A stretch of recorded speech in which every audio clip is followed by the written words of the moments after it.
In Agra, India, there stands a magnificent example of Mughal architecture, known worldwide as the Taj Mahal. This beautiful tomb, spread across 42 acres, is a symbol of extraordinary beauty, but also has a heartbreaking story to tell. Welcome once again to Antique Oracle. This 400-year-old monument was once the largest and most magnificent of its time. Today, it is recognized as one of the 7 wonders of the world. To construct this awe-inspiring building, over 20,000 workers toiled for 22 long years. If we were to value it today, this marble-covered tomb will be worth around $1 billion, or over 7.5 crore rupees. The Mughal architects left behind signs of their incredible craftsmanship, which are still admired by today's top engineers. The Taj Mahal was designed in a way that, when viewed from behind the main gate, it appears enormous. But as you walk toward the gate, it seems to shrink in size. This was a clever design trick used by the Mughal architects. The 4 pillars at each corner of the building are slightly tilted outward, not standing straight. This was done to prevent the pillars from appearing to lean inward when viewed from a distance, as seen in some mosque pictures. Another reason for this design was that, in case of an earthquake, the pillars would fall outward, helping protect the monument. But why were the architects so determined to protect the Taj Mahal? What secrets did they hide, and how did they build such a magnificent structure in an era with no concrete or steel? Let's go back to the year 1607. At this time, the Mughal Empire ruled the region. On this particular day, Shahabuddin Muhammad Khurram, the youngest son of the Mughal emperor, turned 15. To celebrate, a grand party was held at the Agra fort. Khurram, the emperor's favorite child, was given gifts equal to his weight in gold and diamonds every year. But this birthday would be different. The emperor arranged for Khurram to marry the daughter of one of his officials, Mumtaz Mahal. From the very first day, Khurram and Mumtaz fell deeply in love. Little did anyone know, this love would become legendary. For the next decade, Khurram fought many battles and won. As a result, the emperor gave him the title of Shah Jahan, meaning Emperor of the World. Shah Jahan had 6 wives, all living in the Agra fort's harem. However, he loved Mumtaz the most and spent most of his time with her. Time passed, and in 1621, the Mughal emperor died. Shah Jahan, who was well known and favored, succeeded the throne in 1628. Under Shah Jahan, the Mughal Empire reached its peak, stretching across India, Pakistan, and parts of Afghanistan. He made the decisions, while Mumtaz Mahal offered her advice from behind the scenes. But soon, tragedy struck.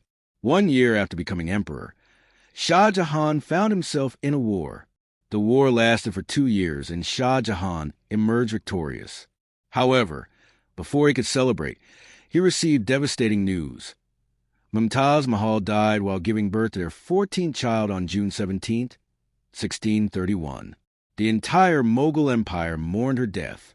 This loss shattered Shah Jahan. His first love, his most cherished wife, was gone. It's said that this sorrow consumed Shah Jahan. He didn't eat for 8 days, and for the next 2 years, he neither listened to music nor wore any perfume. Before her death, Mumtaz Mahal had one final wish, that her grave be placed inside the most beautiful tomb ever built. To fulfill this wish, Shah Jahan decided to dedicate his life and wealth. 6 months after her death, construction of the Taj Mahal began. More than 20,000 workers, sculptors, and craftsmen from across the empire were brought to Agra. Since Mumtaz Mahal's grave was by the Yamuna River, building the tomb on such soft land was difficult. If they dug, the river's water could damage the foundation. To solve this, Mughal engineers dug many wells until they found dry soil. These wells were filled with rocks and rubble, creating a strong foundation. Elephants were used to help transport materials. After the foundation, the next task was to design a building like no one had ever seen before. Shah Jahan took inspiration from the tombs of his ancestors, combining elements from his father, grandfather, and uncle's tombs. This led to the creation of the Taj Mahal's iconic design. Millions of bricks were baked at the site to construct the building.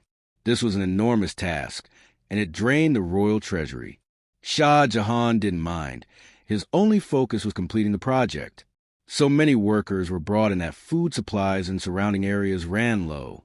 Shah Jahan had to arrange for extra food to be brought to Agra. After many years, the main structure was completed, and it was time to decorate the Taj Mahal with marble.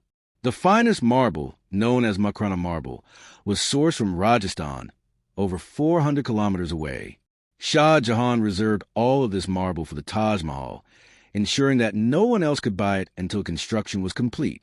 Thousands of tons of marble were transported by elephants. The Taj Mahal's dome is so large that it gives the impression of incredible grandeur. Although such a dome could be built with steel today, for 100 years ago, it was made entirely of stone. The engineering behind the 40-meter-high dome is still praised by modern engineers. The Taj Mahal's finishing touch was the decoration of pietra dura, a technique where precious stones are inlaid into the marble. This was done by carefully cutting the marble and attaching the stones with special glue made from shira, a form of sugar syrup, lemon juice, and marble dust. An interesting fact is that the Taj Mahal changes color 4 times a day. At dawn, it appears dark, then turns yellow and pink as the sun rises. By afternoon, it shines white, like a pearl against the blue sky. At sunset, it takes on a golden hue. After 22 years of construction, the Taj Mahal was completed in 1654. Shah Jahan had built the most beautiful tomb in the world for his beloved wife, naming it the Taj Mahal in her honor. Every year, he visited the Taj Mahal on the anniversary of Mumtaz Mahal's death. However, despite the success of this project, the construction drained the Mughal Empire's resources. In 1658, Shah Jahan's son took the throne, and Shah Jahan was imprisoned in the Agra fort. The only privilege he had was to be able to see the Taj Mahal from his prison window. Shah Jahan spent 8 years in captivity, and at the age of 74, he passed away.